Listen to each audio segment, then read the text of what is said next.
What's going on, everybody? I am at the gym and I just finished out a great workout. Was working on some mobility while I was here, and I got a question that came in that I figured while I'm here I'll go ahead and answer. And one of the questions was, how do we break up scar tissue?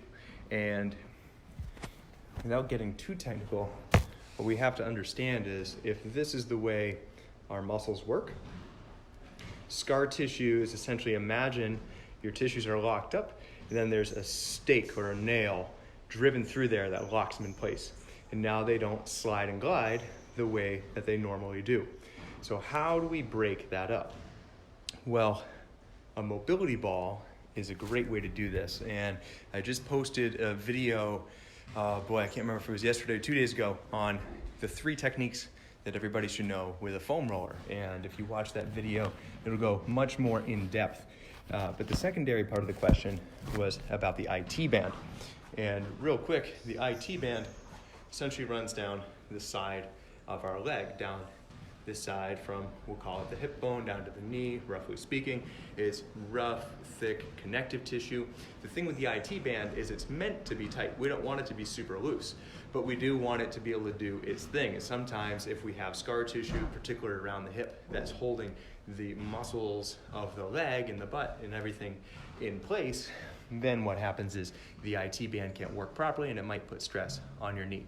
So how do we break it up? Well, I just happen to have a peanut with me. You could also do this with a single mobility ball, or on the floor next to me is half of a racquetball that is cut in half. And for a lot of you, the IT band is going to be a really sensitive area, so something like this actually might be the perfect thing to do.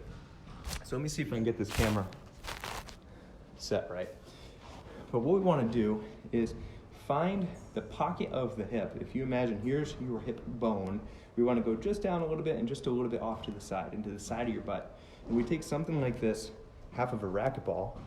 We could also use the peanut, we could use a tennis ball, anything like that.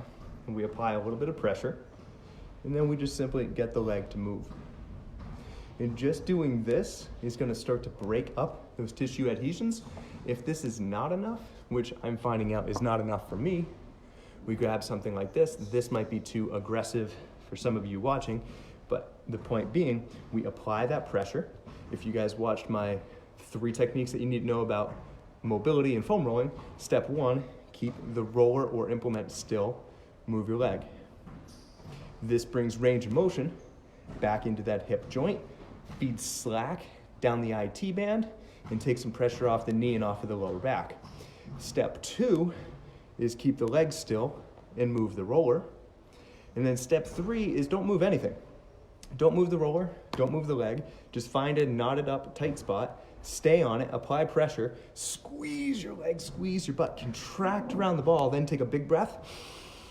And as you let the breath go, relax and break it up. So again, and I'll tag anybody who's watching this now, or if you press the like button or leave a comment, I'll tag you in the full training video I did the other day. It was like 45 minutes long. We go into everything you need to know about mobility and foam rolling. This is just the highlight reel specific for the question that came in. So Donna, thank you for sending that question. I hope you're finding this helpful. So step 1, mobility, implement foam roller ball, whatever it is. It stays still, we move the leg. Step 2, leg stays still, we move the body over the roller, if you will, so the roller is now moving. Step 3, find a trigger point or a knot or whatever you want to call it, contract on it, breathe, let it go, relax and scrub it up and repeat. I prescribe you do at least 90 seconds to 2 minutes on one leg before moving to the other leg, and it's almost always better to work in one spot and then work outward, as opposed to trying to cover the entire area in one session. You can always come back later, try it the next day or 2 or 3 days later, especially if you've never done this before, particularly in that area that we were just working. If you work it for, say, 2-3 minutes and then you do it the next day, it might be tender. So you might need to give that time to rest. I love how the questions come in. If you guys have any more questions, don't hesitate to reach out and let me know. I'll make a video for you, because if you're having that problem and you want an answer, I'm sure somebody else out there needs a solution as well. So go ahead, get after it, get moving, and I'll see you guys next time.